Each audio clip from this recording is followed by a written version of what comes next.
How many pills do you take every morning? Not a rhetorical question. Think about it right now. The ones for blood pressure, the one for cholesterol, the diabetes medication, the heartburn pill you started years ago and never stopped. Maybe a water pill added somewhere along the way. At each appointment where a new prescription was written, your doctor looked at the condition in front of them and chose the medication best suited to treat it. That is exactly what they were trained to do. Each individual decision was reasonable. But nobody was looking at the list as a whole.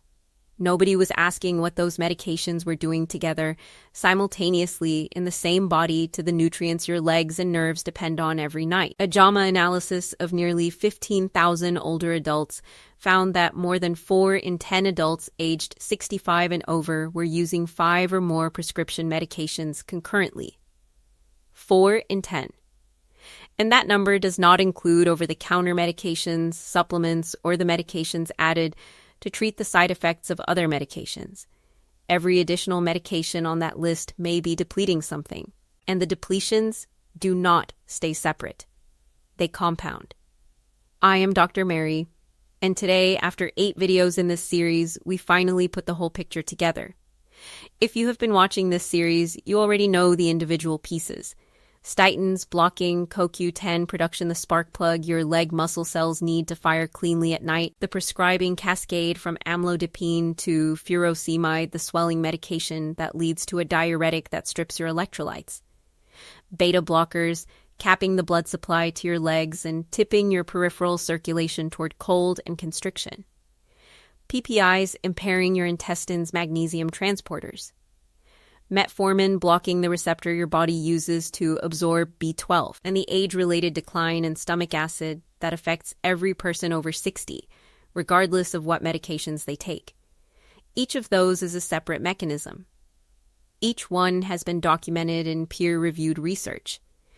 Each one was described to you in a video that your doctor almost certainly has never seen. But what I have been holding back until now, what I promised in the last few videos, is the question underneath all of them. What happens to the person who is on 3 of these medications at the same time? Or 4? What happens to the person whose CoQ10 is low and whose magnesium is low and whose B12 is falling all simultaneously, all in the same body, all affecting the same legs? And there is one more layer beneath that. One compound that all 3 of those systems depend on. One molecule that CoQ10 requires to function in the electron transport chain, that magnesium needs to be properly transported into cells, and that B12 depends on for its role in myelin synthesis. Stay with me, because what I am going to show you in the next section is the reason some people address every deficiency we have covered in this series and still feel only partial relief, and why others who address this one underlying compound first find that everything else starts working the way it was supposed to. I want to tell you about a man I will call Vincent. Vincent was 76. He had been on 4 medications for 6 years: atorvastatin for cholesterol, metoprolol for blood pressure, metformin for type 2 diabetes, and omeprazole for acid reflux. All 4 prescribed by good doctors for genuine reasons. All 4 renewed faithfully at every appointment. Vincent's legs had been declining for 4 years. Cramps at night, both calves, almost every night. Feet that stayed cold until mid-morning. A heaviness in his legs by early afternoon that had slowly reduced his world. The garden he used to tend for hours now exhausted him in 20 minutes. The grandchildren he had chased around the yard now sat beside him on the bench while he watched. He had mentioned his legs at every appointment for 3 years. He had been told it was age. He had been given magnesium. He had tried CoQ10. He had asked about his B12. It came back at 218, technically normal, low end of range. His doctor said it was fine. But Vincent was on 4 medications simultaneously. And 4 separate depletion mechanisms were running at the same time. The statin was lowering his CoQ10. The metoprolol was reducing the cardiac output and peripheral circulation to his legs. The metformin was impairing his B12 absorption. The omeprazole was adding another layer of B12 and magnesium depletion. And what nobody had looked at, what no test had measured, was the compound that sits underneath all of those systems. Thiamine, vitamin B1, not the nutrient anyone expected. And the reason it matters is the reason Vincent's story has a second half. Here is what thiamine does and why it sits at the intersection of every system we have discussed in this series. Thiamine vitamin B1 is a coenzyme in multiple critical metabolic pathways. It is required for pyruvate dehydrogenase, the enzyme complex that converts pyruvate into acetyl-CoA, the fuel that enters the mitochondria to begin ATP production. Without sufficient thiamine, that conversion step cannot complete. And without acetyl-CoA entering the mitochondria, CoQ10 has nothing to carry through the electron transport chain. In plain language, even if you restore your CoQ10, if thiamine is low, the fuel CoQ10 was meant to process never arrives in a usable form. The spark plug is back. But the fuel delivery is broken. Thiamine is also required for adequate ATP production across all energy-dependent cellular processes, including the sodium-potassium ATPase pump, which drives magnesium into your cells. When thiamine is low and ATP production falls, the energy-dependent pumps that move magnesium into your cells cannot run at full capacity. You can supplement magnesium and still find that it does not reach the intracellular space where your muscles need it, because the transport machinery that moves it across the cell membrane is running on insufficient fuel. And thiamine deficiency damages the peripheral nervous system through the same territory that B12 deficiency damages. Both affect the metabolic processes that maintain myelin, the protective insulation around your nerve fibers. When thiamine is inadequate, the energy-intensive process of maintaining and repairing that insulation fails. When B12 is also low, the direct structural building block for myelin synthesis is missing as well. The result when both are depleted simultaneously is nerve damage that is not simply the sum of two separate deficiencies.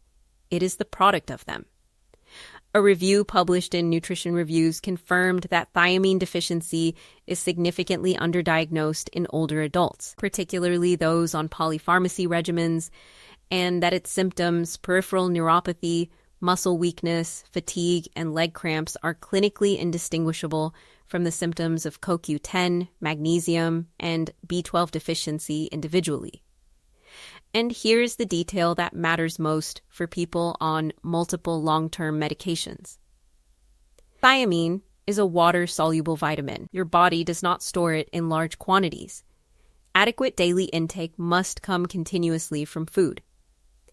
And a 2025 systematic review published in Nutrients found that dietary thiamine inadequacy is prevalent in a substantial proportion of older adults with rates of insufficient intake ranging from 20 to 40% across different elderly populations studied. Unlike B12, there are no large liver stores buffering a declining intake. When thiamine falls below what your cells need, the systems that depend on it, CoQ10 function, cellular magnesium transport, myelin maintenance, all begin to fail more quickly than any individual deficiency would suggest. This is the amplification mechanism. This is why some people address CoQ10 and magnesium and B12 and still feel like the pieces do not fully come together. They are missing the compound underneath. Stay with me, because what I am going to tell you about thiamine testing specifically is something almost nobody knows, including most doctors who order standard blood work. And it is the reason Vincent's story has the ending it does. Vincent's thiamine level was finally measured at the request of a geriatrician who reviewed his full medication and symptom picture. His blood thiamine came back low, not severely deficient, but measurably below the functional threshold for the enzymatic systems that depend on it. His care team addressed thiamine first before adjusting anything else, not because thiamine was more important than CoQ10 or B12, but because thiamine is the foundational step in the metabolic chain. Once thiamine was restored, the CoQ10 supplementation he had already been taking started performing differently. His cellular magnesium transport improved, and over the following months, the combination of thiamine, CoQ10, magnesium glycinate, and methylcobalamin all addressed together with his doctor's supervision produced something none of them had produced alone. His nighttime cramps reduced significantly within 6 weeks. The heaviness in his legs by afternoon, which had been his most disabling symptom, began to lift at 3 months. At 5 months, he was back in his garden for 45 minutes before needing to rest. He did not stop a single medication. What changed was a systematic look at what those medications together had been quietly taking from him for 6 years. Here is what you can take from Vincent's story into your own care. If you are on 3 or more long-term medications and you have symptoms in your legs cramps, heaviness, tingling, coldness, fatigue, the conversation with your doctor now has a different structure than it did before this series. Not a single nutrient, not a single test. A pattern. Here is the pattern to name. I am on multiple long-term medications that have documented effects on specific nutrients. I would like to discuss a systematic review of what each of them may be depleting, and whether the combination of those depletions could be contributing to my leg symptoms. That sentence said exactly like that, or as close to it as feels natural, opens a conversation that most doctors have never been asked to have. And it is the right conversation, the one your symptoms have been trying to start for years. Now here is the detail about thiamine testing specifically that almost nobody knows, including most doctors who order standard blood work. Thiamine is not on a standard metabolic panel. You will need to ask for it by name. And the form of the test matters. Ask for a whole blood thiamine level, not a serum thiamine level. Whole blood thiamine measures the thiamine inside your red blood cells where it actually functions as a coenzyme. Serum thiamine measures only what is floating in your blood plasma, which can appear adequate even when your cells are functionally depleted. Most doctors, if they have not specifically encountered thiamine testing, may default to the serum level. Whole blood is more accurate and more informative. Do not change or stop any medication on your own. Do not begin thiamine or any other supplementation without your doctor's involvement. This series has always been about giving you the language for a more complete conversation, not to replace your prescriptions, but to give them what they may need alongside. Tomorrow morning, count your medications. Write down the number. Then, write the names. Then, beside each one, write what this series has taught you it may be depleting. CoQ10 from the statin. Magnesium from the diuretic or PPI. B12 from the metformin or PPI. Circulation from the beta blocker, and thiamine as the foundational step beneath all of them if you have been on multiple medications for years and have never had it measured. That list is not a prescription. It is a starting point for the most important conversation you may have this year. 3 things to carry with you from this video and from this series. 1. Polypharmacy is not just about drug interactions. It is about nutrient depletions that stack on top of each other. The statin takes CoQ10, the PI takes magnesium and B12, the metformin takes B12, the diuretic takes potassium and magnesium. No single deficiency tells the whole story. The combination does. 2. Thiamine sits at the base of every system we have discussed. It is required for the fuel delivery that CoQ10 processes, for the ATP production that drives magnesium into your cells, for the metabolic maintenance of the myelin that B12 also supports. When thiamine is low, supplementing the others works less well because the foundation is missing. It is the compound that almost nobody tests. And in people on multiple long-term medications, it may be the piece that makes everything else work as it should. 3. The conversation your legs have been trying to start is a systems conversation, not a single symptom conversation. You now have the framework. the individual mechanisms, the specific nutrients, the names of the tests, and the language to bring it all into one appointment and ask for the systematic review that should have been happening all along. This is the 8th video in this series, and I want to say something before I let you go. Everything covered in these videos, the CoQ10, the magnesium, the B12, the prescribing cascades, the thiamine, the testing gaps, none of it is fringe medicine. None of it is alternative or unproven. It is documented in peer-reviewed journals. It is consistent with published guidelines. It is the kind of information that exists in the medical literature and simply does not make it into the 15-minute appointment. That gap between what is documented and what is discussed is the reason this channel exists, and the reason your legs have been trying to tell you something that nobody around you knew how to hear. You know now. And knowing changes the conversation. There is more to cover.